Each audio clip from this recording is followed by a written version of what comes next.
balance out. Really curious to see if Meriday wants to potentially play Brightwing here as well. I really like Brightwing on this map for how much grouping your team ends up having. The AoE heal I think is quite nice.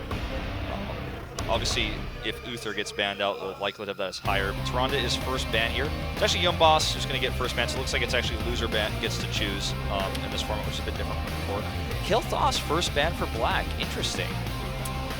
Wow, yeah, that is kind of interesting that they value him so highly. I mean, the Phoenix is fantastic here for sure, but didn't expect that. It's going to be Uther first pick for Boss, which does open up healers for Black. I don't think they're going to use Brightwing, but they used her on the Cursed Hollow map, so there's a chance. Zagara is first pick here. I think she is so powerful. I mean, this is her playpen. Maybe a Muradin coming up as well, you think? I would say so. I mean, based on the drafts we've seen so far, there's a chance that we see. Yeah, I think Muradin is definitely going to be the pick here. I think so, but I guess we'll see in a second. By the way, I wonder if Young Boss will go with something like a Butcher here on Dami. They already have the Uther. Pick him up so quickly like that and not utilize a melee assassin, I'd be very surprised. It is going to be Muradin. I think if you're going to get Butcher, though, you have to pick him up here because he's going to get banned otherwise in second ban phase. I think this is where you have to grab him. Even though he's less, high up on the tiers. Yeah, if you pick him here, can they counter draft him enough? MVP Black is known for being very good at switching their draft midway to counter a character, so I could see them risking Butcher getting banned and maybe picking up a different melee assassin like a Kerrigan or something later on, or we haven't really seen much Kerrigan, but I mean, there's Thrall, there's Sonya as far as I'm concerned. Yeah, last season Rich played a ton of Kerrigan, so something to keep in mind. They're going to grab Diablo here first. Never a bad choice so far. This looks like a little bit of a brawling comp going on. And when we talk about hard CC, Diablo can knock people into or throw people into the stuns on the Immortals, so another good reason to pick him here. Looks like they're really thinking about this. They might have known they were going to use Diablo and locked him in first to save time, but Thrall. Okay. Well, I mean, he works as well. Like, he doesn't put out quite as much damage as Butcher, but he's kind of safer in a way. Like, he has his own sustain. He's got somewhat of an escape as well. Yeah. I mean, he's really solid. He deals a lot of auto attack damage. He attacks very quickly as well, so definitely can help out on killing the Immortals. Let's see what Black wants to ban here. I feel like there's no obvious choice right away. Based on the composition that Young Boss has built, it's pretty well-rounded. Yeah. They might want to ban ETC? Oh, Raynor. Okay. That makes a lot of sense. Raynor powering up Thrall's attack even more will really make them kill those Immortals very quickly. Young Boss might want to ban a mage here, like Jaina. Remove him. Going to ban Kharazim instead. And this is now MVP Black's pick. I would not be surprised to see a Jaina here. Yeah, they definitely, I think, do need some sort of range damage coming up. Yeah, I mean, Zagara is great range damage and also great consistent damage, but not burst damage, which is actually kind of how our meta is defined overall. Yeah, and Jaina's slows as well. Let's not forget against melee type characters like Diablo and Thrall is going to do quite well. And so far, we see 3 melee fighters over on that side. Well, it's going to be Falstad first, so I mean they won't necessarily pick Jaina here too, because they definitely want to save their healer for last. If they go Jaina here, I think that might make them too soft. I think they have to pick up like a Sonya and a healer or something if they want more damage. Because yeah, it's like Zagara, Falstad, Jaina. Feels to me like Thrall with Divine Shield is going to kill like 3 heroes. I feel you on that. I see what you're saying. The Sundering as well could just rip through this composition. It's going to be Rhaegar first. Looks like they're going to wait to try to counter the last picks of Young Boss. This is something Black is famous for doing, is not picking the healer last when their opponent has a healer. Yeah. Most teams will pick the healer last, but Black likes to kind of keep their options open. What are you thinking here? We may see some sort of range damage dealer. Yeah, we need a range damage for sure. Butcher! Butcher's still coming in. Wow! And Vala. So a lot of damage so on lockdown here. Oh my god. This is awesome. This is a really fun series, Wolf. This is a great composition, too, for fighting the Immortal itself. Yeah. The auto attack damage on this team is going to be able to clear that so quickly. And Tyrael, long time no see, buddy. It's not lockdown this time on Tyrael. Well, you know what? Sanctification here against Butcher when he has Divine Shield is a perfect counter to that. Yeah. Perfect counter. I don't think we're going to be, there's like almost no way we'll be seeing Judgment versus this composition. No, yeah, no way. Definitely going to be Sanctification. You don't need to lock down those who are running towards you to kill you. Or chase them down, I guess. Sure. Is what I should say. You don't want to, you know, you definitely want to have that protection for Falstad and Zagara because they are going to be primary targets. Sake going to be playing Falstad this game again, and we saw that versus the Butcher in the first game, he had a lot of problems staying alive as Jaina and was taken out many times. So I think this draft for Young Boss is kind of designed towards that again. Maybe the weakness of Sake's positioning in some of those fights. Yeah. This is a really interesting draft, I do have to say here. I'm actually looking at it and saying, I think that last Tyrael pick, like I didn't think of it. I think it's brilliant. But let's go ahead and jump into this game.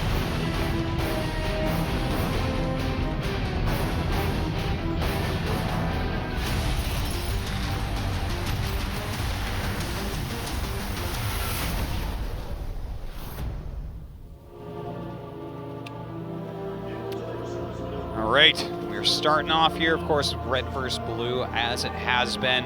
But yeah, just to jump back into there, this was looking really, really scary with like the kill potential. Like, look at that kill potential over there on Young Boss's side. But I think this Tyrael pick was just so fantastic. They're just careful in the early game. Tyrael can actually really save them if they just like target someone, make Divine Shield pop, bam, Sanctification. It's that. I feel like it's a really smart move. I mean, I've never seen these two comps fight, but it seems it, right? Yeah, I will have to agree with you there. So you're going to go Regen Master. Now, let's pay close attention to Zagara's creep spread. Probably definitely going to get the advanced creep spread as well. It's just going to always be on the edge of the lanes, but always spreading towards the middle because that angle is so important. Harry Day down here. Awesome. They stay in wolf form and just grab that EXP, just stay right in range. Tough here for the Q to actually be the solo player. I think that's probably going to have to be changed. Definitely going to want to rotate someone else. I mean, his Feral Spirit can clear waves decently quickly, but... Yeah, and I mean, his lane is pretty good, but yeah, he's not really getting much done up there against that set of arrows. But, I mean, in the meantime, down at the bottom, this is kind of the nice thing. The Butcher can actually just kill these buildings so quickly. Yeah. I think Meriday's a good defensive hero here because he can actually heal the minions and keep them alive for a longer period of time, and also he can escape with his wolf form, his Spirit Wolf, whereas Thrall doesn't have much of an escape if he gets locked down here. And as you can see, the heals on that, plus the fact that Tyrael can also shield the minions, means that they get that fort first, and they're going to rotate down. And I think it's time to get out of there for Young Boss. They're staying a little bit too late here. Yeah. Here comes Aldruin's Might. Oh, he doesn't go for it. You know what I really like about what we just saw here, both teams just giving up forts to each other? It's because if you try to rotate, it's already like so late, you're losing so much damage. Maybe you defend the fort, but their fort, of course, will live as well, and yours will have way less health. So some pretty smart moves, but it looks like both sides now going ahead and battling the Immortals. And MVP Black goes for the attack first because they did see that many of those members just actually Hearthstone home, so they knew they were safe to do some serious safe damage here. They got 5k damage on this Immortal, and they're just going to disengage now. Very smart choice. Yeah, very well done here. And now we do get to see some of that huge damage actually coming down from Thrall on that top Immortal. In the meantime, Dami is actually trying to defend here with Kira. Rich just kind of tanking it there. Kyocha on the defense here, an interesting choice. Dami gets caught here. We didn't see exactly how that happened, but it's going to be Burden going down here as well. Look at this. Raverlord is getting caught. He never wants to be on this side. Saka's just going to chase him down and kill him. Very well done right there. The Sign is chasing down right now on Arahan, and he will actually end up falling. No souls yet for that res, but it's still pretty short death timers. Yeah, very short. They're going to force the repositioning of the Immortals. During this time, actually, they're going to get mana and return. Falstad can easily return. They got to be careful about this, though, because with Butcher on the other side, they might be able to actually power it down in time, but they didn't actually realize that their opponents went back for mana. See, this is the difference between MVP Black and this team, because as you were saying, Wolf, MVP Black knew they all went back to heal. They got the free damage. There could have been so much free damage by Dami over there on the other Immortal. Well, now we're going to see Young Boss try to actually defend here. And this is going to be a tough a tough defense. Rich does jump away. Very well done. It's interesting to see Rich on Muradin, a very unique choice here. I would expect to see him actually on Tyrael instead, but Sign kind of channeling the spirit of lockdown here. Saki gets caught though. Nice Diablo toss there. Yeah, great move by Arhan, and somehow their Immortal is still alive. They've got to send someone over to damage their Immortal, or this will just be picked off over time, though. I think Kyoja can just drop a Hydra on it and do a few autos, but he's getting a bit too aggressive with his movement here. He's definitely going to get taken out. That's not quite what I meant by drop that Hydra. Rich can't do it either, and this is what I was talking about earlier about when you're losing the Immortal fight, you just sit and defend because the Immortal is so powerful in itself. It's like a 6v5 fight when you got it. Yeah, it really is. I mean, the amount of stuns that come out make your opponents reposition so much, you can really utilize that to great effect. But it looks like they are going to start sending some heroes over here. I think they should have sent Dami earlier, but I think the most important thing that we've seen between these two teams is that difference in realizing when people have gone all the way back to the go to the Hall of Storms. The Hall of Storms. Yeah. I've never said that in a cast. Probably never say it again either. So, yeah, it's not a commonly used term, but the rotations are always a bit slower, and this is why Black made it to the finals last season, and a lot of people expected them to win the finals. Bit of a controversial thing to say, but I think they should have won the finals, but they ended up TNL played the games of their life. Like their rotations were actually the most crisp rotations I've seen this day. So, I mean, they did a great job, and I guess they deserved it because of that. But yeah, MVP Black has non-stop been like best or second best team here. Yeah. So this fort is going to get knocked down here. That had quite a significant shield, the Immortal, because with all the time spent defending for Young Boss, they barely did any damage to their own Immortal. Well, looks like they have gotten through the fort. No forts left here for Young Boss. Level 8 against level 6 right now. They've got to get that next talent tier up. And finally the Immortal does go down. So a level lead here, level and a half for MVP Black. Dami's going to try to re-engage here on Saki, but I think he gets a bit too far forward. Saki is just going to be able to barrel roll away after he does a ton of damage. Down goes Dami. Meanwhile, Kyoja is free reign to do damage as well on that creep. Oh man, the Q taking a lot of damage right here, and he will go down as well. Great jump in there by Rich. Kira gets stunned. Not much going to happen there, though. Arhan trying to get away, but Falstad is a great chasing hero. That's exactly right. Now, Diablo does have his soul, so he will instantly respawn. But this is putting them further and further towards level 10. I feel like Kyoja was getting a bit aggressive with his Roach Pods and Hydras there and didn't have a lot of creep nearby, so maybe he was a bit overzealous. He was trying to peel, but Zagara's not really your peeler. Ended up getting caught there by Arhan, so... Otherwise, that could have been like an even crisper engage for Black. The only thing Zagara can peel is the gates away. Yeah. Well, looks like it is time for the Mercs. This is generally what happens in between Immortals. You kind of rotate around the map, grab the Mercs, clear some lanes, try to get some sort of pressure on your opponents. Dami is actually going for those Mercs at top. I feel like if MVP Black was not all at the bot, they definitely would have denied that because I'm very sure they're aware of it. It looks like they're going to, instead of actually taking that, they're going to rotate up here. They're not finding much with it. Looks like they might even just want to get these cannons down. Yeah, if they can take down the towers, I mean, the towers in front of the keeps have a lot of experience. In the meantime, these guys are trading, actually trying to take the fort out. A lot more experience down here to be had, especially if they get this keep. If they get this keep, they're also going to have the lane pushed. Not sure if they'll be able to do it. Looks like they will, though, because no one is rotating home. No one is hearthing. Yeah, Diablo can't do anything here. That's all he can do is that stomp. And, I mean, they just lost a keep. Young Boss lost a keep, man. Now they're not even level 10. Yeah, I feel like the choice to simply get level 10 was the best in this case because of what you mentioned before. It's just so hard to rotate. You miss so much if you do Hearth Home here. But look at this, more free damage while people are rotating down. Sanctification comes up here. The Q is locked down. Big Ma only catches one hero, but it zones out Kira. Raverlord is being totally ignored here. And this is a big, big problem. Sign. Oh! Missed Ancestral right there, and it looks like we do have Rich go down. Looks like Young Boss can start to push across. They do have that 5 versus 4 advantage. Time for them to go to town right now on this Immortal. If Rich had actually lived there, he would have been in the perfect position to actually continue to slow the rest of the team after that gust. But he's going to be up in 5 seconds. They actually take this time to clear the wave. Since they did so much damage already, I think they're pretty content to rotate back in now after clearing that wave, and they know the bot is always going to be pushed in their favor because they killed that keep.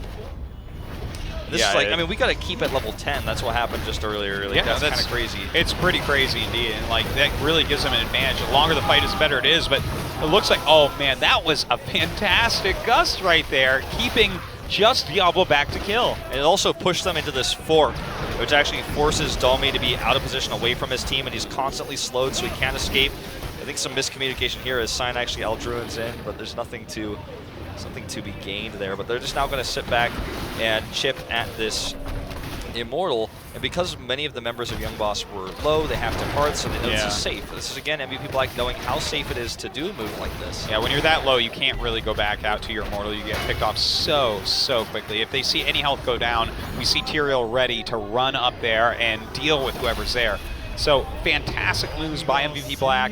That bottom lane, pushing with catapults. I mean, MVP Black has really brought it back after game 1, Wolf. Yeah.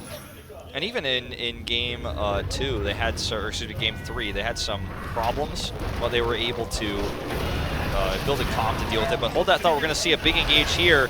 They're going for Sake, though, which I don't know if is really the right choice. Dhalmi is going to get blown up. Some really risky moves here. This is desperation plays coming out of Young Boss, and it's really not paying off. MVP Black keeping their composure throughout. Well, the Q here does get forced away, and he's trying to use his feral spirits to slow them, or stun them in this case. Finally, Wind Fury's out, but I mean, in the meantime, we have a big push here up at this top keep. Yep, and I think this is actually just simply going to be too much pressure. Raverlord is going to go down. He does survive, but he's worthless now. Big gust to push them away so they can secure, at the very worst case scenario, the second keep, because the Immortal is still pushing it. Oh, good Ancestral here on Sake. Yeah, indeed, but Dhalmi is after him. Dhalmi is going to go down. We already saw Uther have to use that Divine Shield to keep the Q alive, so isn't able to save him there. Raverlord's going to get stunned. Oh. There's no one to capitalize on it. That was scary. Oh man, this was a tough one here. I feel like we're definitely seeing some nerves out of Young Boss. Like, for example, we just saw Raverlord Hearth when he was clearly in much faster walking distance of the Hall of Storms, you know? I think they were like, oh god, we didn't die, we're alive. You know, our first match here might have been a defeat if we didn't actually deal with that. Like, if we messed up one more time in that fight, or if one more thing went wrong, we'd have potentially lost the game right there. We'd be in losers. Well, yeah, that would be rough, but you know, the fact that they've taken a game off of MVP Black is a pretty big deal. Like, these guys, they weren't joking when they said they want to win the season without losing a single game. So, I mean, Young Boss showing that they're definitely a force to be reckoned with here, but these last 3 have been tough. Oh, look at this. Gust going to actually knock these players back. The Q going to drop a Sundering, but look at that. Not going to connect with anything, not even with the combination of the Apocalypse. And he's going to go down here. Great heal on Rich. Fantastic Ancestral. Very nice job there with that Sanctification. And they are clearing up everything. This is absolutely going to be game. It's a disastrous fight here. That Ancestral into the Sanctification being perfectly placed. Yeah. Like, MVP Black couldn't escape from it if they wanted to. Yeah, really. And now Diablo is going to go down, and that's just going to be game. As you already mentioned, they will knock down this core. Raverlord, the last to fall in a desperate attempt to stop this from happening. No way. Both keeps been down for a long time. They even got Mercs pushing with this. And MVP Black will take this first win. Just so well done. MVP Black taking the series 3-1 with this.